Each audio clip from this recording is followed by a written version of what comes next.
Human saves the alien girl from a crashing elevator, and the alien girl says time slowed only for him. Hello everyone. Before we begin today's story, I have a small favor to ask.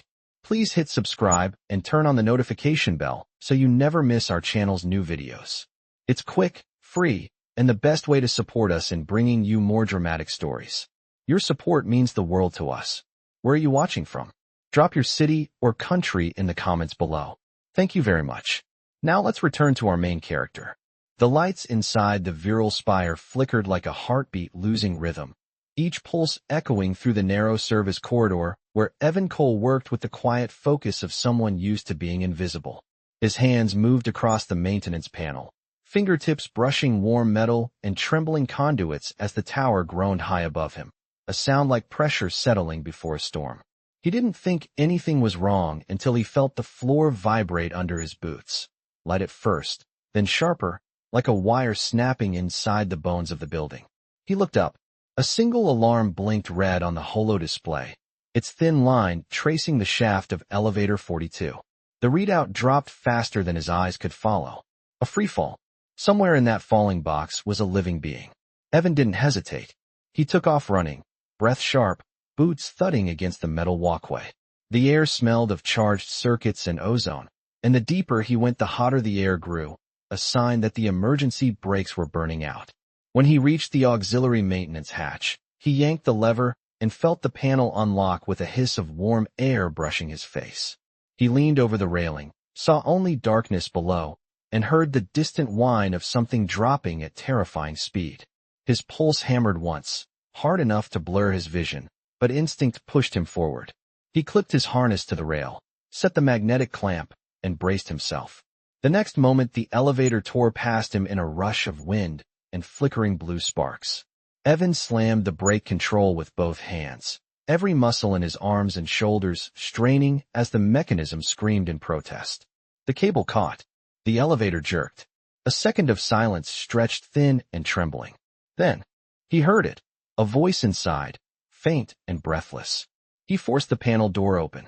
Warm white light spilled over him, and there, curled on the floor, was a young alien girl with turquoise skin that shimmered like moonlit water.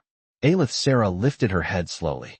Her silver-flecked eyes widened when she saw him, her breath catching as though she couldn't believe he was real. Evan reached for her carefully, helping her stand as the elevator shuddered beneath them, but she didn't look at the floor or the walls. She only looked at him. Time. She whispered, voice trembling like a note held too long. Time slowed. Only for you. The elevator settled into a fragile stillness, the kind that felt temporary, like a breath held too long. Evan kept one hand on the rail and the other lightly supporting Aelith as she stood, her balance unsteady from the sudden stop. Warm air drifted around them, carrying the faint scent of heated circuitry and metallic dust. Aelith's turquoise skin reflected the flickering ceiling lights, turning her into a soft glow against the dim cabin. Her eyes kept returning to him, as if she was trying to study something she had never encountered before. Evan cleared his throat gently, keeping his voice steady. We need to get out of here. There is a maintenance platform just above us. I can guide us up.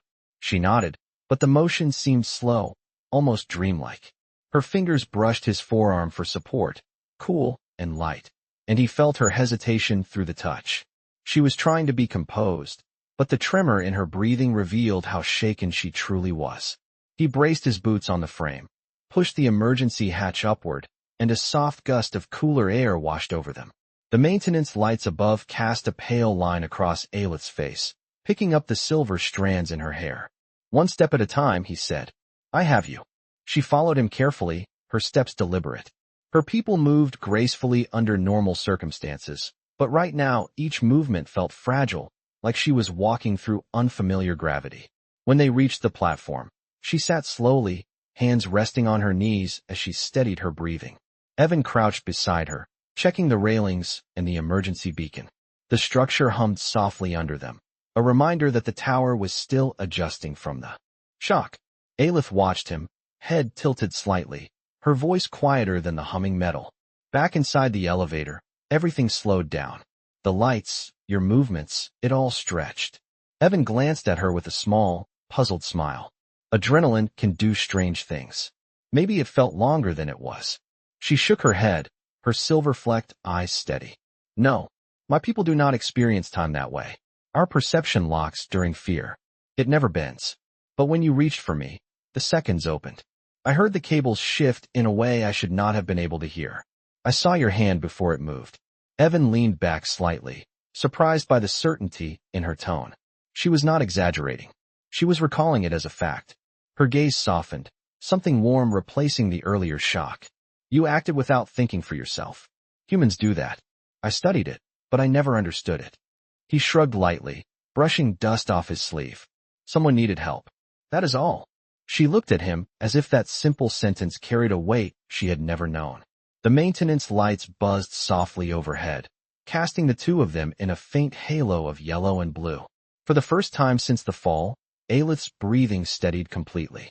Her voice lowered into something honest, something almost vulnerable.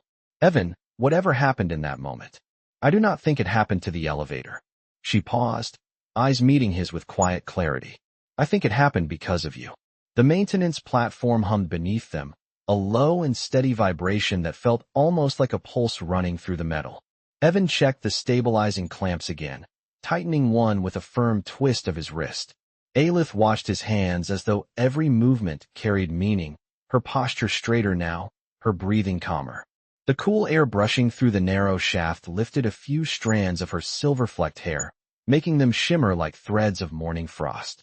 Evan glanced at her, noticing the way she held her fingers lightly against the metal railing, as if grounding herself in something familiar. You should rest for a minute, he said softly. You had a scare. She tilted her head, an expression he had learned meant she was studying him, measuring the intent behind his words. Humans often say rest, she murmured. But you do not rest yourself. He gave a small laugh under his breath. I will once we get out of this tower shaft. Her gaze softened again, a warmth quietly replacing the shock she had carried. In the narrow column of light from above, the turquoise shimmer of her skin reflected faintly off the steel railing. The more she steadied, the more her natural grace seemed to return. A soft tone echoed through the shaft, signaling that the tower had begun recalibrating its systems. Evan checked the beacon, making sure the signal was broadcasting. Rescue crew should be here soon, he said. Maybe 10 minutes. Aelith looked upward, then back to him. I'm not worried about the rescue crew. I am processing. He sat on the edge of the platform, boots dangling over the side, hands resting loosely on his knees. Processing what? She stepped closer, moving with careful intention, as if unsure of how close she was allowed to be. My people are trained to read patterns in behavior, she said gently, especially under crisis. Your reaction was not patterned. Evan scratched the back of his neck, a faint blush touching his cheeks from the attention. I did what anyone would have done. That is not accurate, she replied, her voice soft but certain. Your species has many responses to danger. Freeze, flee, protect only the self. But you did not hesitate, even when you had no advantage. Your first motion was toward me.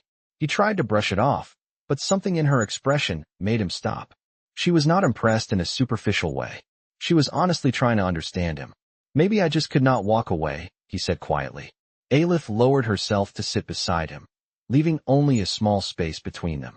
The platform lights painted a warm glow along her features, creating soft lines where moments ago there had been only tension. When time changed, she said, choosing each word carefully. It did not frighten me. It should have. But instead, it felt anchored, as if everything held still so that you could reach me. Evan felt her eyes on him, searching not for answers, but for something deeper. Aelith, he said with a gentle smile, I think you are giving me too much credit. She shook her head slowly. I felt your hand before you touched me. I heard your breath before you spoke. My senses do not do that for strangers. Her voice softened into something almost like a whisper carried by the hum of the metal.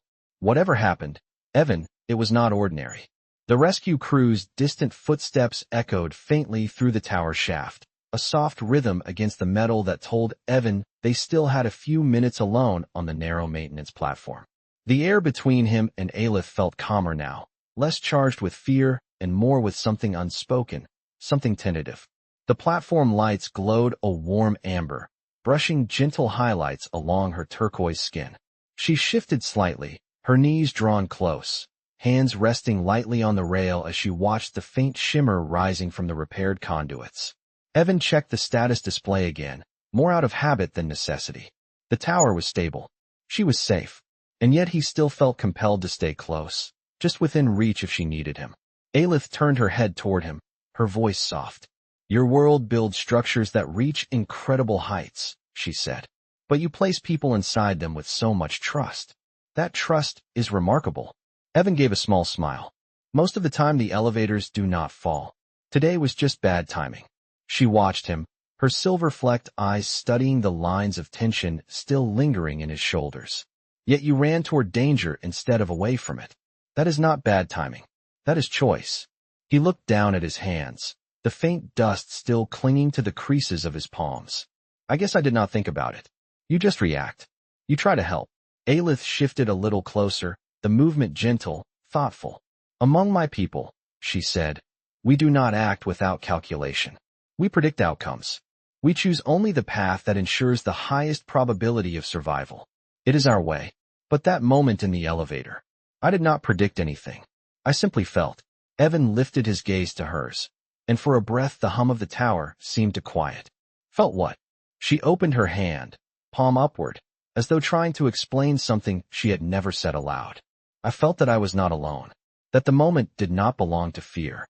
Her voice dipped into a softness that felt almost like vulnerability. It belonged to you. The quiet that followed settled around them like a thin blanket of warm air. Evan did not move, but something in the space between them shifted. Not closer, not farther, just clearer. Aelith glanced toward the narrow strip of sky visible high above the shaft, the faint blue glow reflecting in her eyes. If your actions were instinct, she said gently, then your instincts are compassionate. He let out a breath he did not realize he had been holding. Maybe I just do not like seeing anyone get hurt. She nodded slowly, accepting his words, though her expression suggested she found more in them than he did. A soft chime echoed through the shaft, signaling that the rescue crew had reached the final access door. Aelith looked back at Evan, the light catching along her cheek in a way that made her expression seem almost luminous. Before they arrive, she whispered, I want to understand something. He tilted his head. What is that? Her turquoise skin seemed to glow a little brighter as she leaned just slightly closer.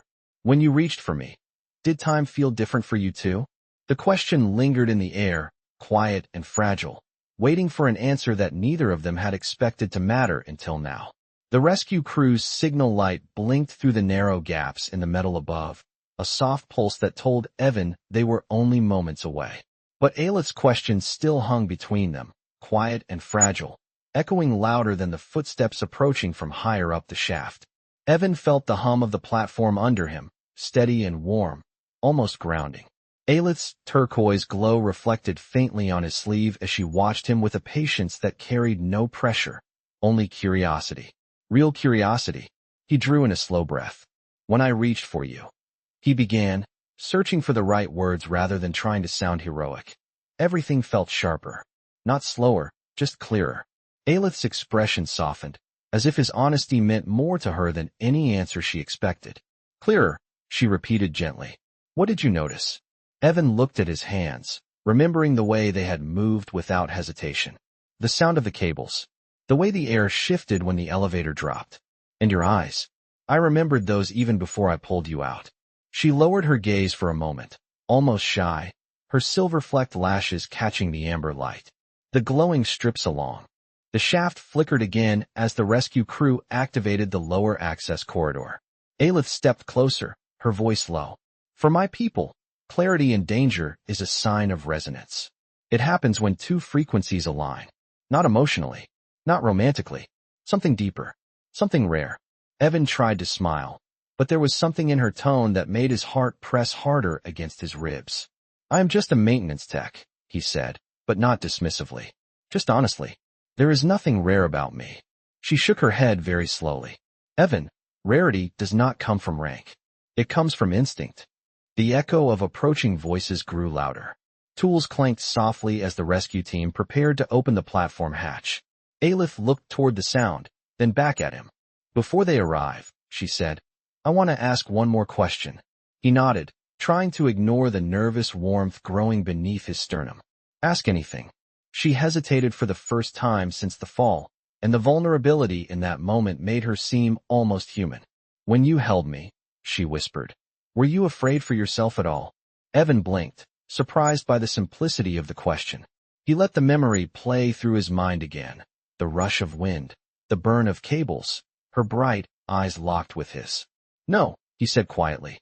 I was afraid for you, but not for me. Aelith absorbed his answer with a stillness that felt sacred. A soft shimmer passed over her skin, as though some internal tension eased. Then the resonance was real, she murmured. I felt it. The hatch above clicked open with a metallic snap, and light poured down onto the platform. The rescue crew called out their arrival. Aelith straightened, but did not step away. Her voice was a whisper meant only for him. Whatever connected us in that moment, it is not finished. The soft glow of the city lights stretched across the glass, painting moving reflections on Aelith's turquoise skin as she stood beside Evan in the quiet corridor. The moment held a stillness that felt almost delicate, the kind that made every sound sharper and every breath slower. Evan could sense the shift in her posture, a subtle grounding as if she were preparing herself to speak about something difficult. When she finally turned toward him, her voice carried a quiet strength beneath the vulnerability. I need to ask something of you, she said softly, but I am not certain it is fair. Evan straightened slightly, not out of tension, but because her tone commanded his attention. You can ask anything, he said, and he meant it. Her eyes shimmered faintly with the silver flecks that marked her species, reflecting both the corridor lights and something deeper, something uncertain. There will be an inquiry about the elevator, she said. My people will expect an explanation. They will analyze every detail, including the moment you reached me. Evan nodded. That makes sense. No, she whispered, shaking her head gently. They will not analyze to understand. They will analyze to measure, to quantify, to determine whether what I felt was a malfunction of my senses or something more. Evan felt a heavy realization settle in. You mean the resonance? Aelith's expression tightened with a mixture of apprehension and truth. If they believe resonance occurred, they will want to test it. They will push, question, possibly separate us to observe reactions. Evan exhaled slowly, letting the weight of her words settle. And what do you want? She stepped closer, just enough that he could see the faint quiver in her hands before she clasped them together to steady herself. I want you there, she said. Not as a subject. As a constant. The corridor lights brightened slightly as a transport pod approached, humming along the rail. But neither of them moved. The idea of being separated, of having their moment dissected by people who did not understand humanity or empathy, sent a quiet ache through the space between them. Aelith's voice softened further. When time changed, I did not feel fear. I felt clarity. I felt you. If they question me alone, that clarity will become doubt. Evan looked into her eyes, realizing something he had not admitted to himself until now. The thought of her facing sterile interrogation rooms and analytic stares without a familiar presence felt wrong. Deeply wrong. He placed a steady hand over his heart, not dramatic, just sincere. I am not going anywhere. Aelith's shoulders loosened as if those words released something heavy she had been holding. Then I will tell them the truth, she murmured. I will tell them that the moment was shared. The transport pod came to a gentle stop beside them, its doors opening with a soft chime. Aelith hesitated for just a breath before adding one final thought, quiet enough that it barely carried beyond the space between them. And Evan, whatever happens next, you should know that resonance is not something that fades. It strengthens. She stepped into the pod, turning back to him with an expression that held both gratitude and an unspoken pledge. Come with me. And without hesitation, he followed. The transport pod glided along its rail with a smooth hum, carrying Evan and Aelith through the upper levels of the virile spire where the lights softened into muted bands of gold and blue. The city outside shifted slowly across the curved glass panels, turning the skyline into a living mural. Evan sat across from Aelith, though the space between them felt smaller than the cabin suggested. She held her hands loosely together, fingertips brushing lightly in a habit that looked like she was trying to steady her thoughts. The faint turquoise glow of her skin reflected off the pod's interior, painting him in a gentle wash of color. Aelith lifted her gaze, studying him with that same quiet focus she had held since the fall. I brought you with me not because they require your presence, she said softly, but because I require it. Evan felt the words settle in his chest with a warmth he did not expect. You do not have to face this alone, he replied. Whatever this inquiry becomes, I will be there. She nodded once, a simple motion that carried more relief than she was trying to show. As the pod approached its destination, the lights dimmed, signaling entry into a restricted wing. The doors opened to reveal a circular chamber lined with smooth white panels that curved upward like the inside of a shell. The air felt cooler here, with a faint scent of sterilized surfaces and ionized light. Two attendants of her species waited, their posture formal, their expressions nearly unreadable. Aelith stepped forward, but before she joined them, she turned back to Evan. Stay close, she murmured. Your presence stabilizes me. He walked beside her, matching her pace without hesitation. The attendants led them into a softly lit room where a single circular table sat beneath a suspended ring of light. The illumination cast a gentle glow that reflected in Aelith's silver-flecked eyes. A panel swept open on the far wall, revealing a figure of clear authority, an elder of her people, taller, robes flowing in pale, iridescent patterns that shifted with movement. His eyes, similarly silver-flecked, drifted immediately to Evan with an expression that held curiosity rather than judgment. Aelith Sarah, the elder said calmly. You requested that the human accompany you. Aelith inclined her head. Yes, the moment in question was shared. I will not give an account without him present. The elder studied her closely. Resonance is a serious claim. A soft shimmer crossed Aelith's cheeks, a sign Evan had learned meant she was holding her ground. I know, she said. That is why I am here. The elder motioned for them to sit. Evan took the seat beside Aelith, close enough that their shoulders nearly touched. The elder's gaze shifted between them, observing the subtle synchrony of their posture, the calm that settled over Aelith when Evan exhaled, the way her hands steadied when his rested on the table. Aelith Sarah, the elder said, describe what you experienced. The room held a stillness that felt almost suspended. Aelith did not look at the elder. She looked at Evan. Her voice came soft, but steady. Time changed, she said. It expanded around him. It aligned with him. She paused, letting the truth settle into the room. And I aligned with it. The elder leaned forward slightly, studying the connection between them with renewed interest. And you believe the human was the anchor? Aelith lifted her chin, her turquoise glow brightening just slightly. I do not believe, she answered. I know. Evan felt the weight of her certainty, the honesty in her voice, and understood that this was not just an inquiry for her. This was revelation.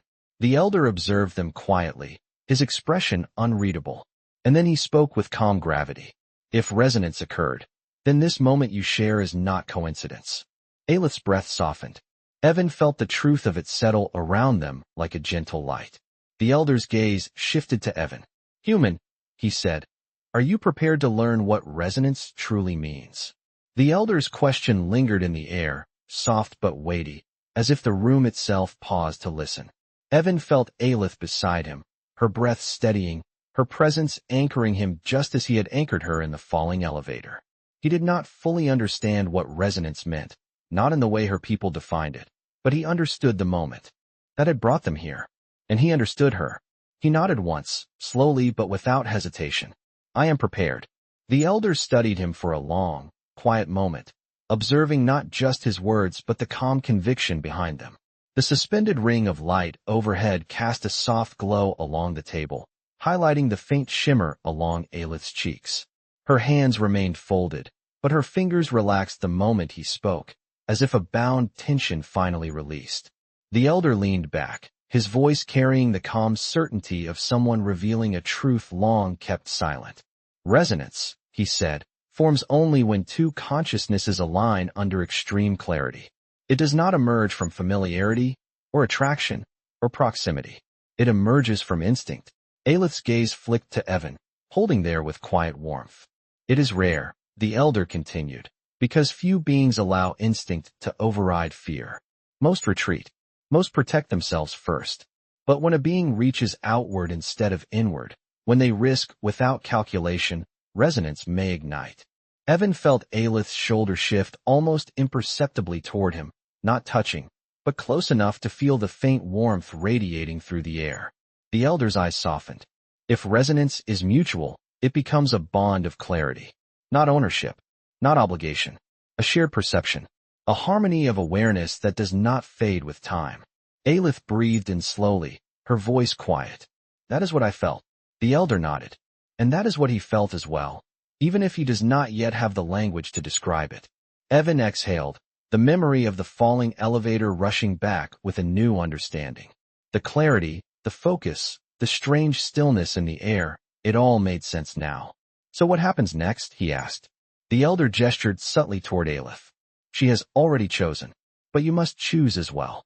Aelith turned toward him fully, her silver-flecked eyes holding no pressure, only a soft truth. If you do not want this, she said gently, the resonance will soften. It will remain only as a memory, nothing more.